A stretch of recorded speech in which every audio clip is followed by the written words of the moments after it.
Good evening, everyone. My name's Mark, and on behalf of Book Soup, I'd like to thank everyone for joining us for our virtual event with Dana Brown in conversation with Buzz Bissinger, discussing Dilettante, True Tales of Excess, Triumph, and Disaster. For regular updates on our upcoming events, please feel free to subscribe to our email newsletter. This evening's virtual event will end with a Q&A. To submit a question, please use the Ask a Question button at the bottom of the screen. If you see a question on the list that you'd like for our speakers to answer, please click the like button. We'll try to answer as many questions as time will allow. Also, consider supporting our bookstore and the author's work by purchasing a copy of today's featured book, Dilettante.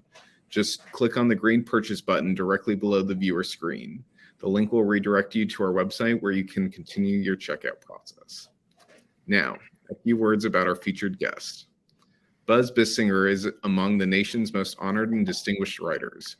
A native of New York City, Buzz is the winner of the Pulitzer Prize, the Livingston Award, the American Bar Association. Dan, have you done a lot of these? What? Oh, I think we're live, Buzz. Oh, okay. Sorry. You can't hear him. He's doing the intro. Sorry. We're having a little technical difficulties.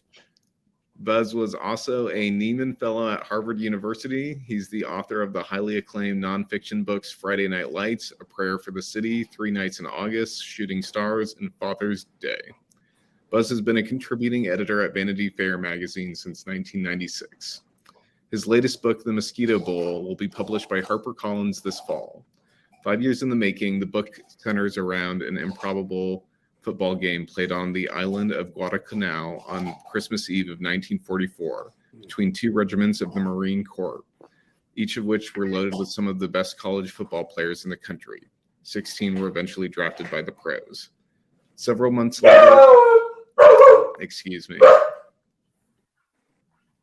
15 of the 65 who were played were killed at Okinawa. Buzz teaches advanced narrative nonfiction at the University of Pennsylvania. He's married to Lisa C. Smith. In addition to twins Gary and Zach, they have another son, 30-year-old Caleb. Dana Brown is the former deputy editor of Vanity Fair, where he was responsible for hundreds of feature stories on topics ranging from geopolitics to business, pop culture to crime, and high society scandal to the art world, a number of which were recognized by the National Magazine Awards. He's also written and developed films and television pilots for Miramax, Hulu, AMC, Imagine Entertainment, and CBS. He lives in New York City. So without further ado, I'm going to turn the camera over to Dana and Buzz. Sit back, relax, and enjoy the presentation, everyone. Buzz, we're on. And I should just explain to people watching that Buzz was having trouble seeing and hearing Mark. So that's why he didn't hear all the nice things he just said about you, Buzz, by the way. How are you? Well, I appreciate that. I'm good. Dana, it's good to see you. I know. It's nice to see you, Buzz. I miss you. I was saying that when I saw you a minute ago. I said, Jesus, Buzz, I haven't seen you in a few years. And then I corrected myself and said, I haven't seen anyone in a few years. So, but it's nice to connect with you over here. And thank you for doing this. And I'm excited for your book, man. I'm excited. It's been a long haul. Let's talk about your book and just truth and advertising. Dana and I were colleagues at Vanity Fair. We've known each other for a long time. He was my editor at Vanity Fair. We had a great ride together, including the Caitlyn Jenner piece. I've read Dilettante. I think it's terrific. I think it's fun. It's got great anecdotes. It's really well written. And it's also a coming of age story, which I really like. I like, Dana, your sincerity, your honesty, the serendipity of how you got hired by Vanity Fair in the most improbable way. And, you crisscross with so many people. I mean, it's just amazing. Caitlyn, Kim Kardashian, Donald Trump, all these people. Here you are sitting at elite dinner parties, kind of pinching yourself, trying to figure out how the fuck did I ever get here? But we talked about this a little bit, but what was the impetus for doing the book? What made you think you could do it, and what were your reservations? It's a good question, Buzz. And it's funny because a friend of mine who I worked with at Vanity Fair in the early days read the book recently, and she said, I just read your book, and I realized that you're the only one who could have written this book, which I thought was interesting. I'll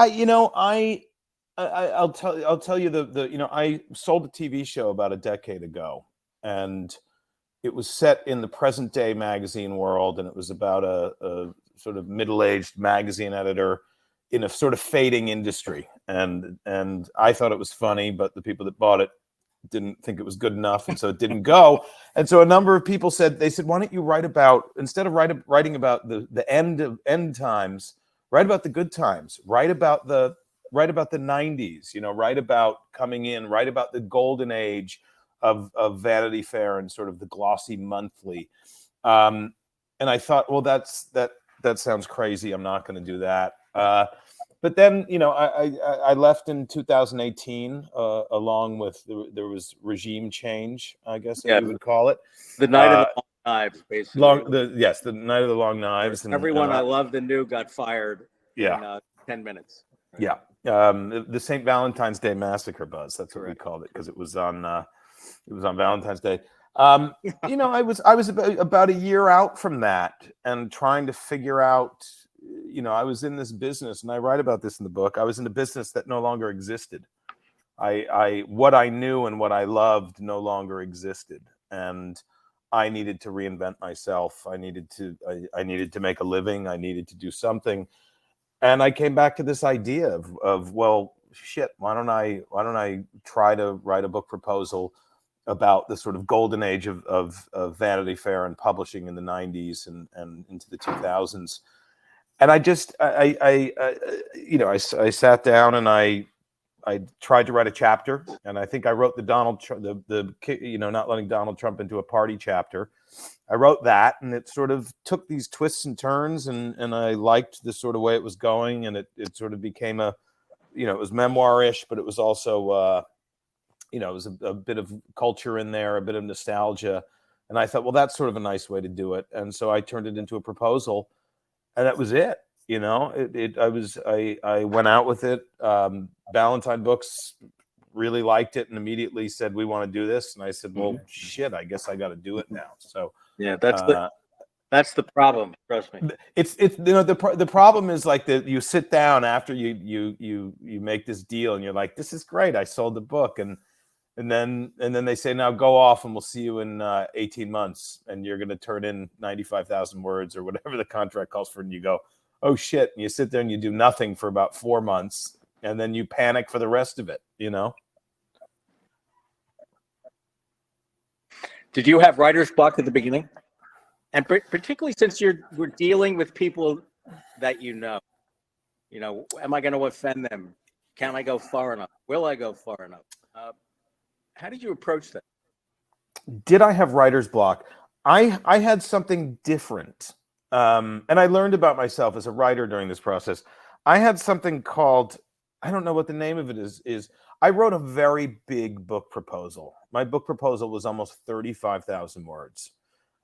In my head, I convinced myself that I'd basically already written half the book and I could take a little time off and not do anything. And that was a huge mistake because it turns out half of what was in the proposal was unusable and the other half had to be rewritten. Was I? Yeah, I was nervous. I was nervous about writing about people. I was nervous about pissing off friends. Did we lose Buzz? Right. Buzz, are you still there? I'm still here. Okay, we lost your camera, but that's okay. I can still hear you. I was absolutely nervous about that. I didn't want to write about. It's funny, Buzz. I started this out as less a book about myself. We might have lost Buzz, but I'll keep talking. No, I'm here. Okay. I wanted to write less a book about myself and more a book about a time and a place that I just happened to have witnessed. And I originally pitched in sort of making myself an almost sort of Gumpian-like character who was sort of a blank slate who just happened to be at the right place at the right time. as I kept writing, I you know, it was more fun to sort of put myself in the stories and tell my own stories. And it just became what it became naturally. And I you know, most people who've read it, I don't have bad things to say about most people. I liked most of the people I worked with. They're, you know, you among them. They're still dear friends of mine. And I did, you know, sure, a couple people might be pissed off, but that's a Buzz. You've written about yourself before, and you've done memoirish stuff, and you kind of have to be honest, and you have to, you know, the reader can sniff out bullshit, and it can sniff out lies, and you need to be a sort of honest narrator for them to really fall for the book and get into the book and believe you. Yeah, I mean, I've done that. It's a slippery slope. Yeah. I wrote a memoir about my son, who was born 3.5 months premature with really trace brain damage because of oxygen deprivation. And I decided to be brutally honest, and half the people loved it and half the people hated me. But, you know, I said, listen, I didn't write this to be the hero of my own story. And if I'm not going to be honest, then what's the point? Let's back up, though. Yeah. You were what? A bartender when you So were discovered? I'll Monroe. I know. No, I'll tell you the whole story. Yeah, I was so I was in the early 90s, and I was like a serious fuck up as a kid. Like I barely made it out of high school. Like I discovered, you know, I discovered booze and all that fun stuff at an early age. It was just sort of, I was like, I like this much better than I like school. I was a terrible student. I went to college for about 3 weeks. I think I went to one class once. And where did you go up? Well, I went to the New School in New York City. You did. They have an undergraduate program, and so I think it was sort of the last ditch effort by my parents to try to you know, fix me or send me in the right direction. So I was working in restaurants as a kid, and I walked into a place. I was working in a place called 44, which was a restaurant in the Royalton Hotel, and I didn't know this at the time. I just heard. I knew some people that worked there, and they were just making a shitload of money in tips. And so I walked in there at 20 years old, just looking for a job, and they hired me as a bar back, and then I eventually got some bartending shifts. And it was like the media center of the world. I mean, it was the media and fashion capital of New York. It was the power lunch spot. It was where all the rock stars were drinking at night and staying in the hotel, and it was just the weirdly, there's the coolest place and it happened to be in Midtown Manhattan, right around the corner from Condé Nast. And every day at lunch, those 4 banquettes in the dining room of 44 was Cy Newhouse, Tina Brown, Anna Wintour, and Graydon Carter, who had taken over Vanity Fair in '92. And the owner of the restaurant was a guy named Brian McNally, who was a very connected restaurateur, still a lovely, dear friend of mine. And he used to, when Graydon got the job at Vanity Fair, Brian would cater these little dinners at Graydon's apartment in the Dakota.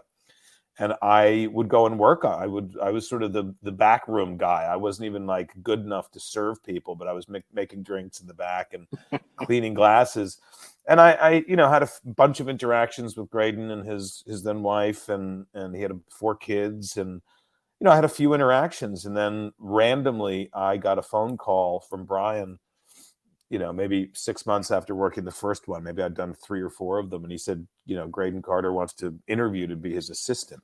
And I was like, me? I was like, no, that he's got to have the wrong person. And so I went in, you know, I didn't know how to tie a tie. I didn't have a suit. You know, Brian gave me an old suit jacket of his that had a torn lining, and he gave me $100 to get it tailored, and had to have my brother help me tie a tie. And I went in, and Graydon was just weirdly hell-bent on hiring me. And I think it was, well, you know what? I mean, I know what it was. He told me at the time, he was like, look, I've had kids who went to Harvard who were Rhodes Scholars, and some of them were great assistants. He said, but a lot of them just didn't want to learn. A lot of them thought they knew everything. And I want someone to come in here and learn and watch and there's a lot of shit work in this job. Just do it and just learn. You're young. What do you have to lose? And he sort of sold me on the job. I mean, he sold me on the job. I was like, of course I'll take this job. And I think also it was he had come from Spy magazine, and for those that don't know, Right. Spy was kind of punk rock for magazines. It was satirical and it went after power and it went after Condé Nast a lot. And so Graydon was suddenly in the viper's nest. And I think it was sort of a little punk rock of him to hire a barback from 44 to sort of, instead of, because the human resources people were like, I mean, they told me flat out, I write about this in the book, they were like, he shouldn't be hiring you. You're going to last weeks, if that. Like, this is crazy. You're just the least qualified person we've ever seen. And I think there was something exciting about that for Graydon. How long did you think you would last there? I mean, it lasted obviously weeks. I swear to God, I was like, well, I'm just gonna go do it. Like I didn't know how to use like a copy machine. I didn't know how to use a computer. I mean, barely. I couldn't type. I couldn't do anything. I didn't know anything. I didn't know how to spell. I didn't know basic grammar. Like it was a disaster. And I just sort of kept my head down. I put my head down and just worked and just did it. And what year was this? This was 94. This was in the spring of, I started on April 25th, 1994. And I remember it was sort of bookended. Kurt Cobain had killed himself a few weeks earlier. And I got there, and weeks after I got there, I can't say that, but O.J. Simpson's ex-wife, Nicole Brown Simpson, was murdered 3 weeks after I started there. And that story took over everything. It took over popular culture for about a year and a half. And we had Dominic Dunn out covering it, and it was the belly of the beast. I mean, it was fucking exciting, Was the magazine, when did Graydon become the editor?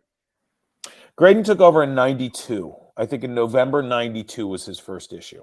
And so the magazine was really in its heyday then. Yeah, I don't think it's funny because I don't think this is, when people are successful, you sort of forget about the early days, about the struggles. He was having a hard time in the first couple of years. And part of the reason was, and this is, again, I write about in the book, and he told me this story and I was sort of amazed.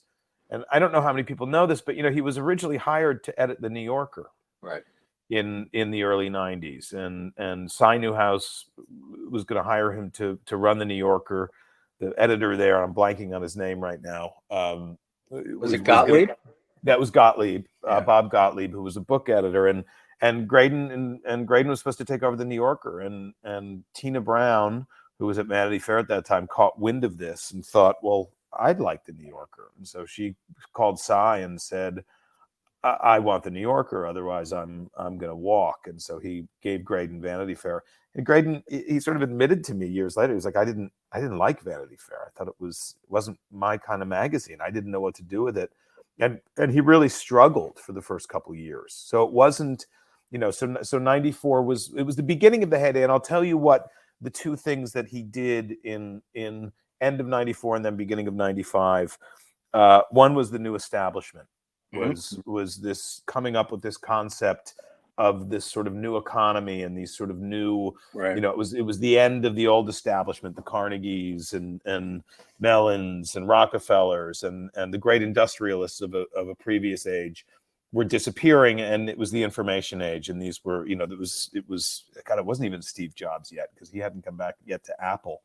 But it was Hollywood moguls, it was tech moguls, and the new establishment really became a thing. And then the Hollywood issue, the first Hollywood issue was 95, timed to the second Oscar party, and that just that was it.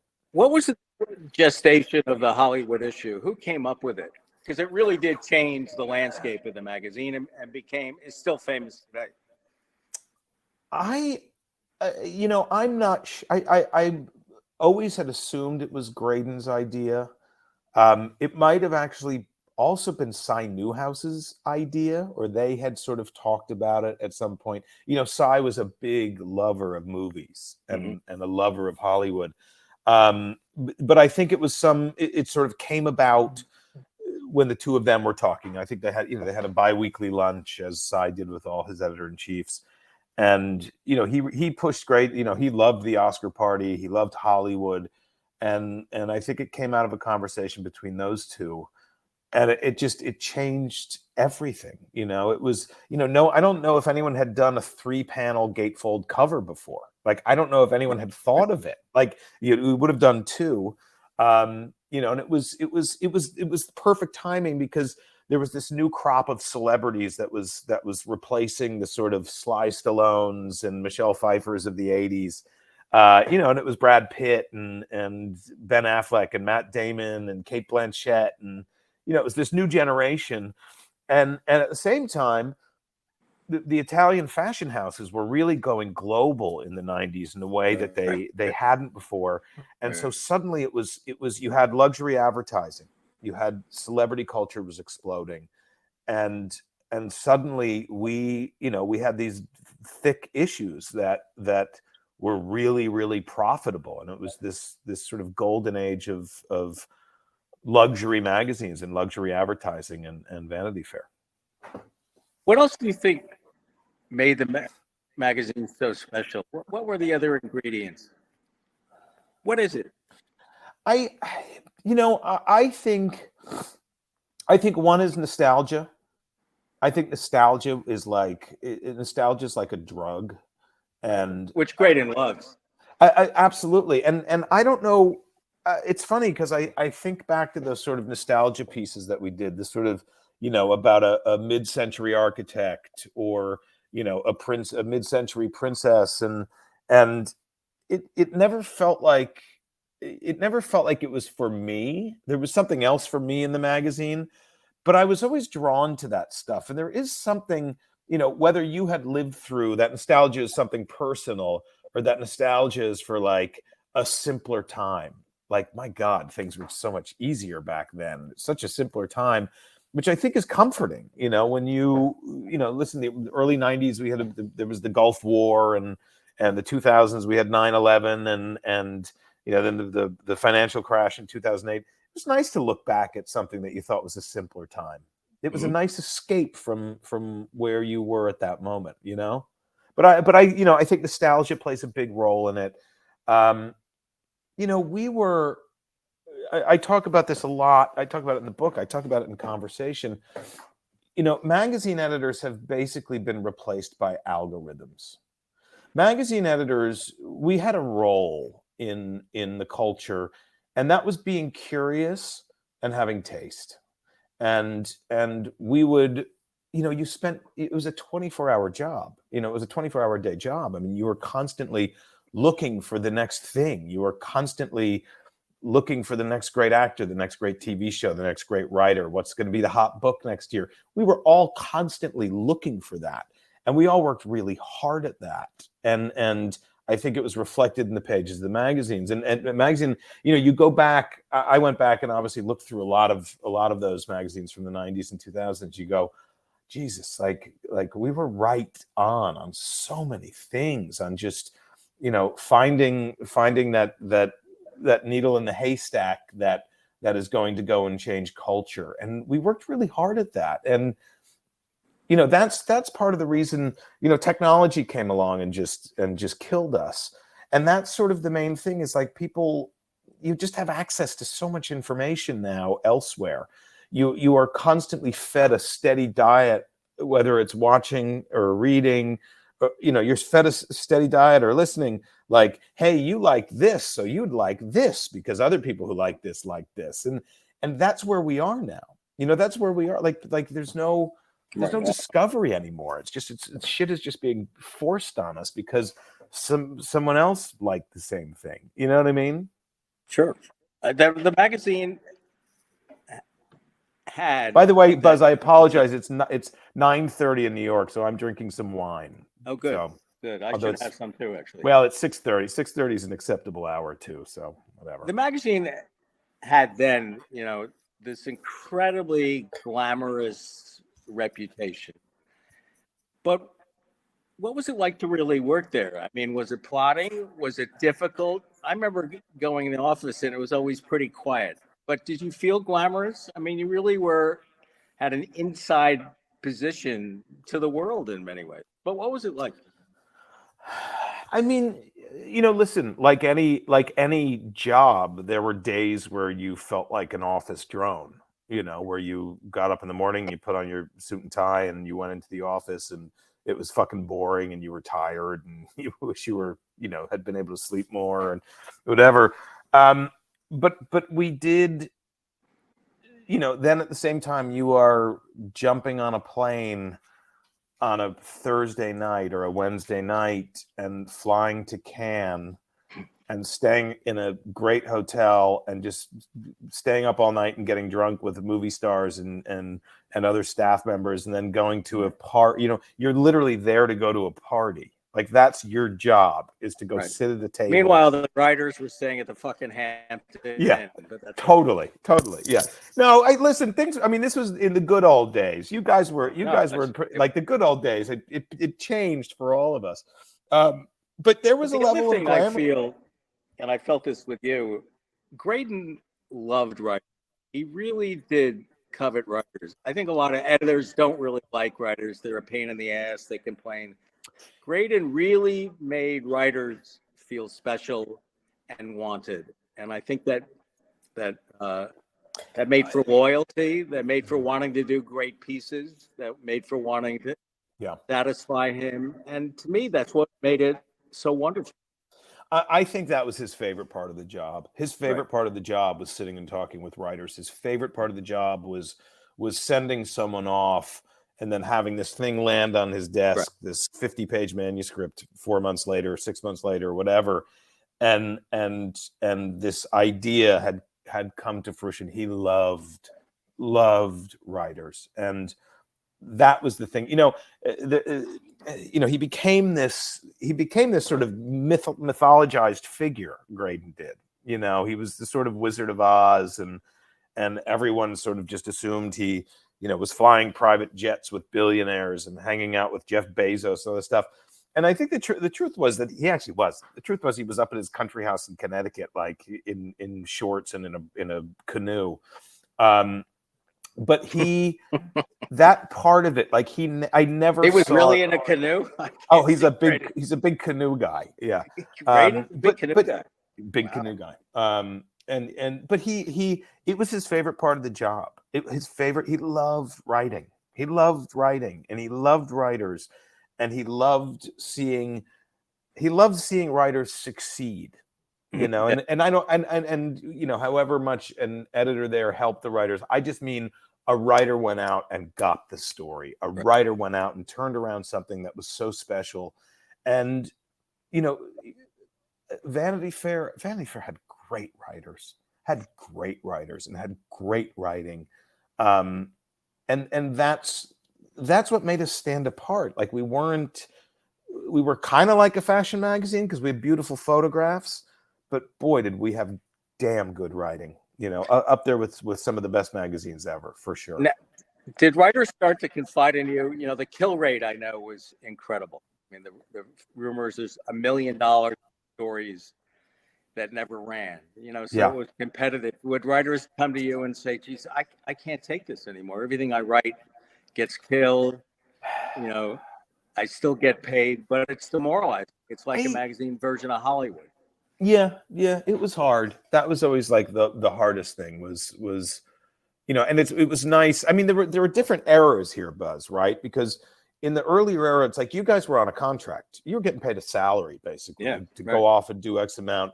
Then when things started to turn and get a little rougher in the business, it was, you didn't have a contract, but you would get paid X amount that was contracted per piece that you did for the magazine. I found it really awful when stories got killed. The amount of effort that a writer and an editor put into reporting and writing and working on the story to get it to a place they thought it needed to be, and then to just have it sit there or die was really it. You know, if it happened once or twice, and I don't know if you had any killed pieces ever, but if it happened once or twice, it wasn't a big deal. But there were some writers who really sort of, I think it really hurt their confidence. You know, there was one. What was his name, Buzz? Prochnow, William Prochnow. Bill Prochnow. The famous story. How long did that story hold? So that story sat around, I think, almost 20 years. But it ran in the last issue. It's funny because by the time it ran, I was editing Prochnow, and you know he'd been through 6 editors and hadn't written a thing for the magazine in a few years. But I'll tell you, it was a story called Nazi Canoe Trip, and it was a story about a guy who escaped the Nazis in a canoe and had somehow made it to Australia. I mean, it was a wonderful story, but there was no news hook, there was no peg, there was no nothing, and so it just kind of sat there. And toward the end of you know, a few months before Graydon retired, he called me down to his office. He's like, "Let's do it." I was like, "Nazi Canoe Trip," and he's like, "Yep." And we finally ran the Nazi Canoe Trip. And I think Bill died like 6 months later. I think Bill and I think he died from the shock that it actually. He did die 6 months later. He died about 6 months later. Yeah, I knew him well, actually, and I knew his wife. Yeah, his wife. You know, very well. Laura Parker. Laura, what was in your book? It's got so many great anecdotes. Is there one that just was, you know, the most jaw-dropping? Was it telling Trump to go fuck himself? Was it watching Kim Kardashian and trying to be an operator when the great pictures were taken of Caitlyn by Annie Leibovitz? Was it some of those private dinner parties? Was there any one moment where you just pinched yourself and said, "Holy fuck, this is surreal"? You know, there were moments where I pinched myself to say this is surreal. I mean, Buzz, very, very few come close to that Caitlyn Jenner shoot. I mean, that Caitlyn Jenner shoot that we did, and Buzz and I were there together, was unbelievable. I mean, I think back on that, and I mean, words can't explain it. So you know, Buzz was doing this story on Bruce Jenner becoming Caitlyn Jenner, had unfettered access to her during this process, and we had to keep it a secret, so we couldn't talk about it with anyone. And then we had to do this secret photo shoot at Caitlyn's house in Malibu with Annie Leibovitz. Like, I mean, it was just you. How can you hide this stuff? Like, somehow we managed to keep secret. We somehow managed to keep secret. The fact that we pulled it off, and that was half the battle. Right. Half the battle was not having this thing leak. That, like, oh, Vanity Fair is doing a cover of Bruce Jenner, who's becoming Caitlyn Jenner. It was really surreal. And when Kim Kardashian showed up, and you know, the Post picked up, New York Post picked up on my book the other day, and it sounds like I wrote a book about Kim Kardashian, which is a bit of a shame because I think it's a good piece, but it's about 2 paragraphs in the book. But so Buzz and I are sitting there as Annie Leibovitz is shooting, a very small crew, security guards surrounding the house, and Kim shows up. They put up a huge fence around the house. The paparazzi couldn't see in. It was surreal. It was surreal. And they took our cell phones, much to my. They took our cell phones, and then Kim showed up, clearly wanting to be photographed and wanting to be in one of the photographs. She wasn't supposed to be there, and Buzz and I were told to, like, just sit with her and keep her busy. And you know, it's funny, Buzz. I was thinking, like, when you don't have, like, half the time nowadays, if you're sitting with someone that you don't want to, you'll just sit there, you'll grab your phone and you'll be on your phone or whatever. And it's like, we had no phones. And so it was just literally me, Buzz, and Kim Kardashian sitting there like, "Oh, so how's your day going, Kim? Nice to meet you." And she was very nice. You know what? She was angling, but she couldn't resist the hors d'oeuvres. And she was tiny. She was really small. She's tiny. She's so much smaller than I think people. I mean, like 5'2". I mean, she's very, very small. But that day, Buzz, was just so weird and surreal. And I think that cover and that story and that moment and what we managed to do is the last great moment Oh yeah, of print magazines. I think it's it was the last. You know, I'm biased because I wrote the story and you edited it. But as someone pointed out, only print could have done this. Yeah. No, and today, what else can you say? I'm trying to think, what would be similar? What would be the kind of story that only print could do? And I don't think there is one. Combination of access, exclusivity, the incredible photos. Well, also, Buzz, nuance. A magazine story allows nuance in a story. And we live in a culture where it's good or it's bad, it's black, it's white, it's not. There is no nuance anymore. There's no gray area in the middle. And every single story has some gray in it. And that's sort of the answer. And a magazine story lets you do that. You know, it gives you the space as a writer to explore to explore something and to sort of pinball around on what it means, what it is, and you know. And I just don't. It doesn't exist anywhere else. You know, it really doesn't. No. I mean, every magazine's obsessed with online. Every magazine's obsessed. You know, they're scared for their future. Well, they have to be. And I have no issue. I get it. The finances just do not support print anymore. And what it is, the audience isn't there. The advertisers want to be elsewhere. I completely understand it. Like there's nowhere else. You can't. It just doesn't work. I mean, do you think the print version of Vanity Fair will survive? You know what? I don't know if the print version of anything will survive. I really don't. I mean, I know that there will always be sort of niche magazines started by some rich person who doesn't really care about money, just wants to create a beautiful object. And that's actually a great thing. You know, a magazine that can sustain itself with 10,000 dedicated subscribers. I don't think it's going to make sense. You know, I just don't think it's going to make sense anymore. And I do think it'll go away. Maybe there'll be a sort of print on demand for those who want to pay extra to subscribe to it. But I just don't think the economic model works anymore. It just doesn't work. Well, what about books? You think they'll survive? I think more so. I think more so than magazines. I think books look awfully nice on a bookshelf. You know, I think books lying around the house on a coffee table. I think books that I think there's something weirdly aesthetic to a book that I think a magazine has lost. That I sort of do think it's going to be okay. I mean, books are. But I remember talking to my book editor. You know, book sales boomed during the pandemic. Boomed. That's what I've heard, and not which just I find amazing, actually. Not just Kindle, but hardcover books. It was mostly back catalogs. It wasn't new books. It was classics, and I think it was a lot of people saying, "Shit, we're all going to die. I'm going to read these 10 books I've always meant to read." And you're trying to get through Dostoevsky or whatever. But I think books are kind of going to be okay, and you know, magazines are going to be digital, and it is what it is.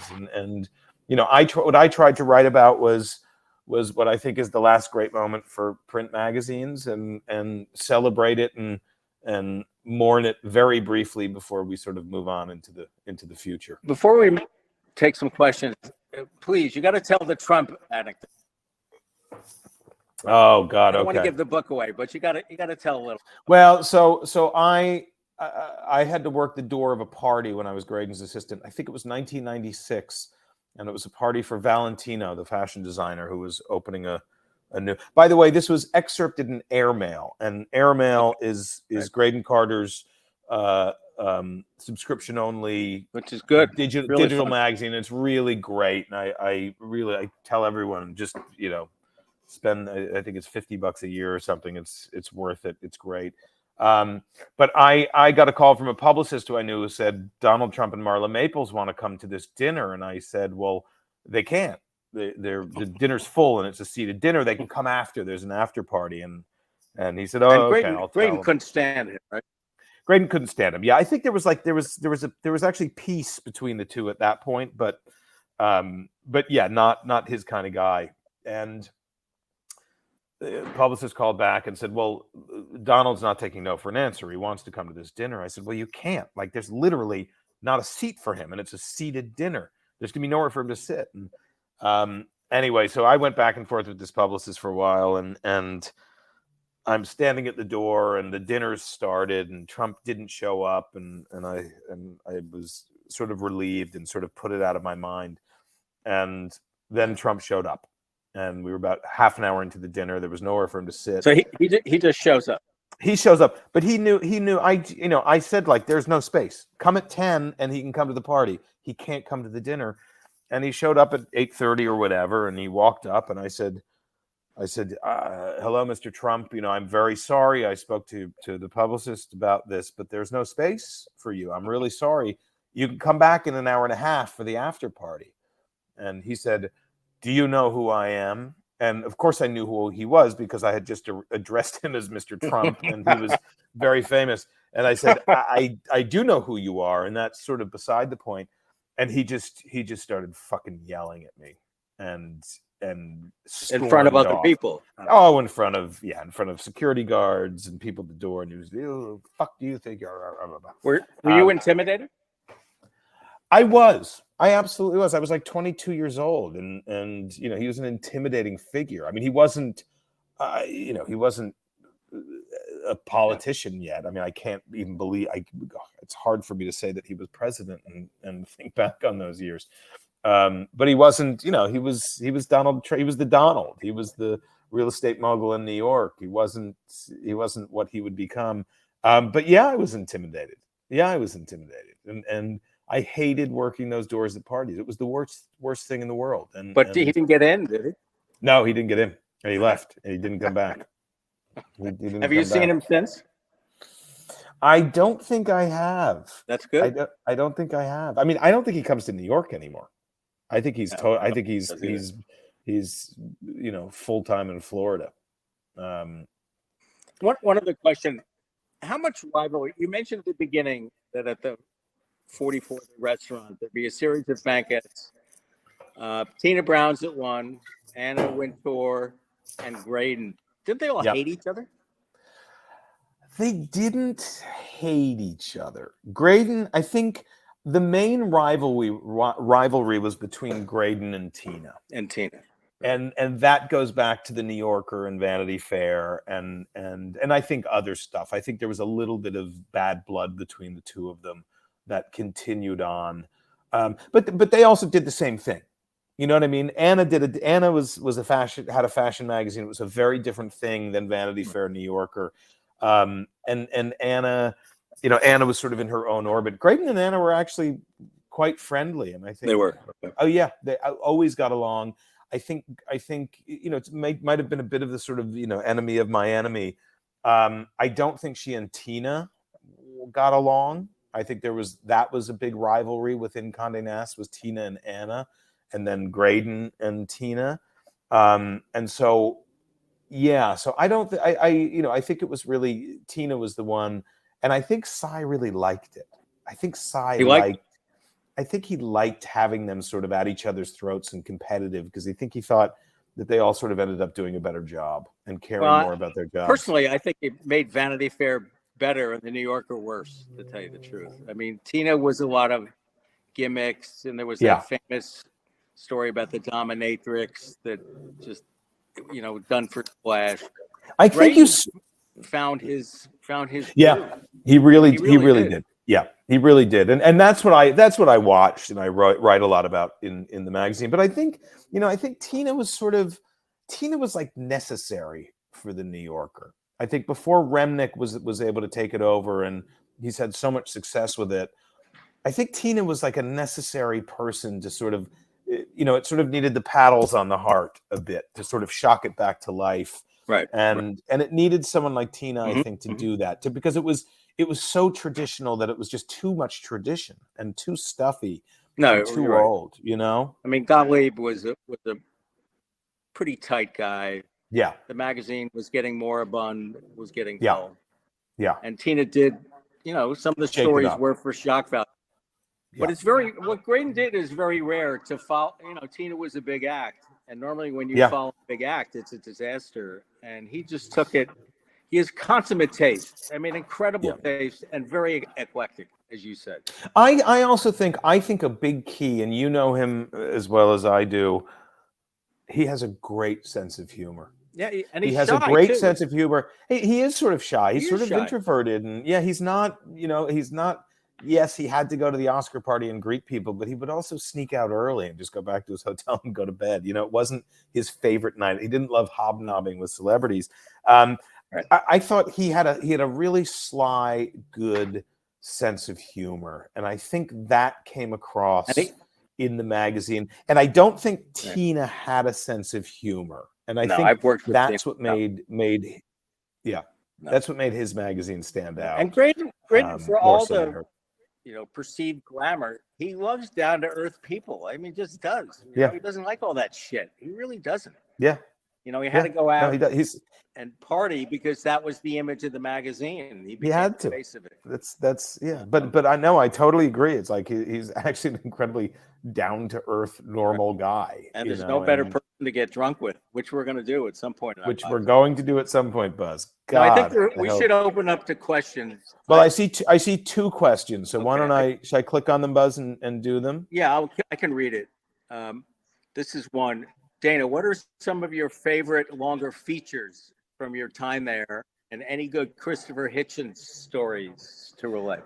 Well, God, some of my favorite features. I mean, it's so hard for me to remember back on all of them I did. There was one story that I did, and I would write. And Buzz, I don't even know if you ever read this story. It's before you and I worked together.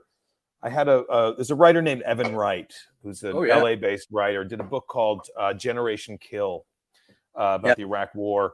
And I had semi-poached him from Rolling Stone, and he pitched this story to me that I was like, well, shit, this is just amazing. And it was about a Hollywood agent named Pat Dollard. And Pat Dollard, he was Steven Soderbergh's agent. He was a very big agent at William Morris.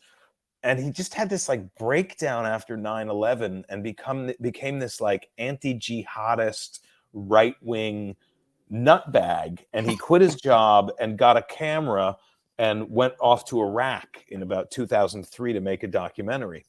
Wow. But he was also like a raging drug addict. And the stories from Iraq were just like you couldn't believe. Like he borrowed a soldier's AK-47 or whatever rifle the U.S. military was using at that point, and robbed a pharmacy for liquid Valium.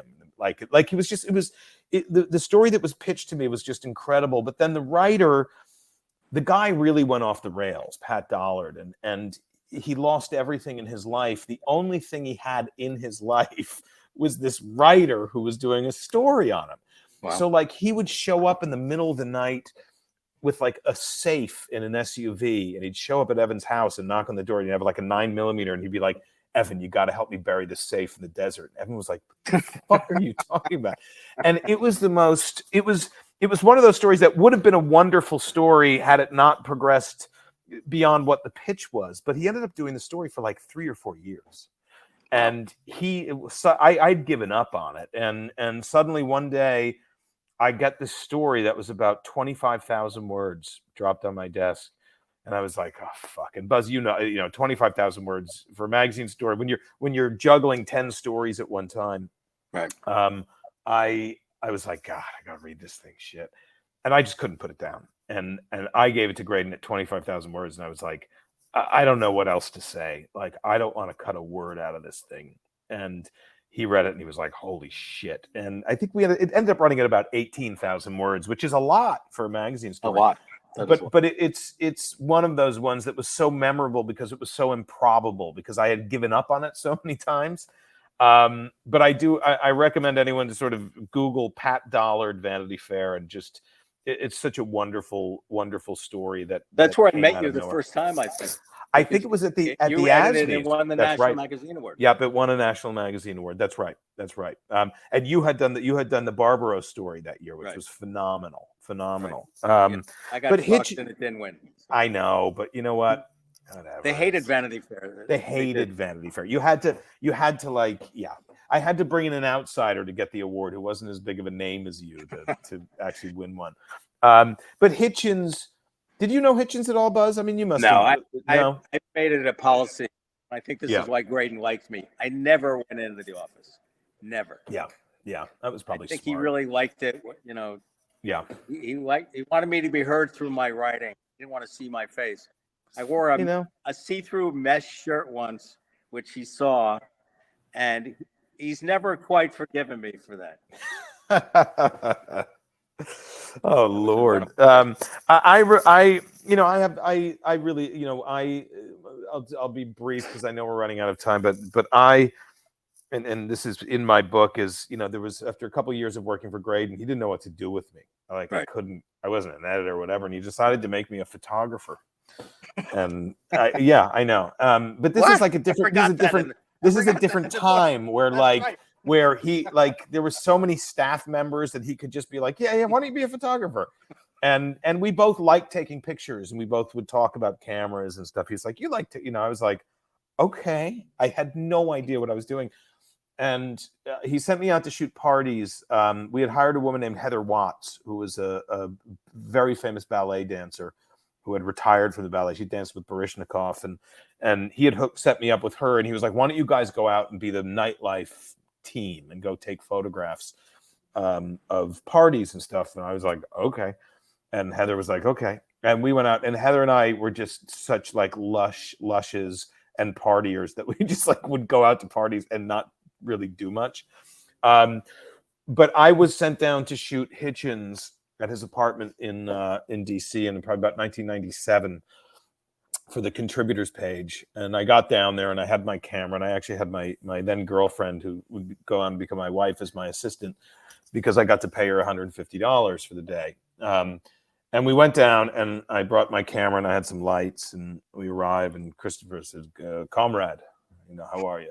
I said, great, Hitch. Nice to see you. Photographs. He's like, yeah. He said, I thought we'd have a nice lunch first. And I said, okay, that's great. And the buzzer rang, and he had invited a whole bunch of people to come over to his apartment to have lunch. And delivery showed up, and it was semi-catered, and there was booze. And it was just the greatest lunch ever, sitting around with Christopher and his wife, Carol. And there was probably about 6 other people. And we just sat there and got absolutely shit-faced from, noon to 4 p.m. I had to catch a plane at about 5:15. And so I sort of stumbled to his office. I was like, Christopher, we got to take pictures. And we stumbled to his office. And I was like shaking and falling over. And we were just laughing. And I took 2 rolls of shitty underexposed film pictures of him that were fucking terrible. And that was the end of my photo career. It was just getting drunk with Hitch and not having photographs, not having any. Now, when photographs. You became an editor, that's a big transition. Were you nervous? Were you excited? Yes, I had, Buzz. I had no idea what I was doing, and I will. Well, you turned out to be pretty damn good at it. Well, I ended up figuring it out, but I figured out the key to being a good editor is making sure you work with good writers. Right. It's it makes all the difference, and you can't totally control that. Sometimes you get stuck with some. I mean, I had writers who would just turn in their transcribed notebooks and give me 50,000 words of notes and be like, well, the piece is somewhere in here, you got to find it. And I was like, what? Did you find your own writers, or were you assigned writers? A little of both. A little of both. Everything. Sometimes it was Graydon would. I just read this guy. I think he's great. You should give him a call. Other times I would find somebody and bring them in, and it was hard though. It was hard to sort of try to help establish somebody, because Vanity Fair really was, and I don't know if the world exists like that anymore. Maybe writing for the New York Times or I don't even know. I just don't think writers are. I don't think it is what it is. Yeah, I just think it's very different. You don't feel nearly as important. You're a cog in a wheel. Yeah. The pay is very low. It's much more competitive. You really felt special. I mean, special? Complete carte blanche in terms of reporting. Complete. Yeah. If it took you a month, that's great. If it took you 6 months, he didn't give a fuck how much it cost. He wanted great stories. And I think that's gone. I think But everything. Buzz, do you remember the power of saying, "I'm Buzz Bissinger from Vanity Fair"? I mean, the Vanity Fair thing, like, and I don't know if that exists anymore. Maybe it does to some extent somewhere. I don't think so. But you would like, you would make a dinner reservation, and they would like give you the best table and give you free shit. You know what I mean? You would sit and sit down people talked because you worked for Vanity Fair. Well, and they were curious to talk to you, and they would ask you questions. Did you ever, have you ever met Dominic Dunn or whatever it was? Because it was such a powerful, like, it was like the most powerful, like, culture shop in America. One of the most in the world, and one of the most in the world, and it was a global brand, and you would. You would be in the south of France or in Italy, and what you thought was the middle of nowhere, and someone would ask you what you do, and you say, "Well, I'm a senior editor at Vanity Fair," and it was like boom, you were invited somewhere to sit down and talk to someone, or and this happened to me all the time. It's like, come talk to me. I got to tell you a story. I think it'd be a great Vanity Fair story. Oh, people say that. That happened to me like weekly, no matter where I was. Like, I'm going to tell you something. It'd be a great story. And even if it involved them or like they were scammed out of money or something, they still wanted to see the story in Vanity Fair. It was. Do you read the magazine now? No comment. Okay. Fair enough. Speaks volumes. You know what? I occasionally will read something.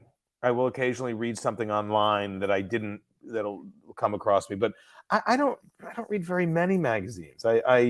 I was reading The Atlantic a lot during the pandemic because I thought they had some of the best reporting on the pandemic. I don't find myself reading. It's difficult. I have nothing against Vanity Fair or what it is now. I still have some friends that work there, and I'm sure there's a great piece once in a while. I find myself reading magazines less, sadly. Yeah, I'm the same way now. It's just there's only so much time in the day, and I'd rather read books now than magazine. Are you bit by the book bug at this point? Do you want to do another book? I do, and I don't know what it would be. I don't know what it would. I have a couple ideas. Actually, one's a sports book that I want to talk to you about. I'm not sure. I would very much like to write a book. I just wrote and produced a movie, Buzz. Right. That I'm in post-production on. That should be coming down the pike soon. Who's producing that? It was made by Miramax, and I wrote it with a friend of mine, an actor friend of mine, and it was very loosely based on my. It's a romantic comedy set in quarantine, and it's very loosely based on my life, and we're getting close. We're getting close to having it finished, but I loved that experience. I love. Where's that shot? We shot in South Carolina. We shot outside Charleston. Well, that's great. And I mean, listen, if my life could become a combination of writing books and writing and producing movies, I would happily, I would die a happy man, being able to do that. Well, I think we're running out of time. To those who are listening, look, I make a confession. I give endorsements to a lot of books just out of collegiality and never read them. This book I actually read cover to cover. It's fun, it's poignant, it's honest, it's revealing, and I really did love it. And I was very, very proud of you. So I'm Buzz, it's I was so afraid to send this book to anyone, especially you. I mean, you're not just a dear friend, but a phenomenal journalist and writer. I was so petrified to send this book to anybody, let alone you. And when you responded and said it's that you loved it, and I think you said like, "Hey, you're a really good writer." I was like, "You are a really good writer." Like, is Buzz on drugs or something? I opened it and I was scared shitless. I'm sure you were. It was really good. It's very kind. And Buzz, I got to push Buzz's upcoming book. It's coming out in September, Buzz, right? Is it just called Mosquito Bowl? It's called the Mosquito Bowl. Yeah. It's a book about the Marines, football, and the Battle of Okinawa. World War II. It's. I remember Buzz telling me about this a little while ago, and I was like, "No one's done this book. Like, how did you find this?" And Buzz is just so fucking great at finding these stories. And anyway, keep an eye out for it because it's an unbelievable. Even like the elevator pitch is unbelievable, and I'm sure that Buzz has done more than justice to this story. So I can't wait for that. Well, thank you.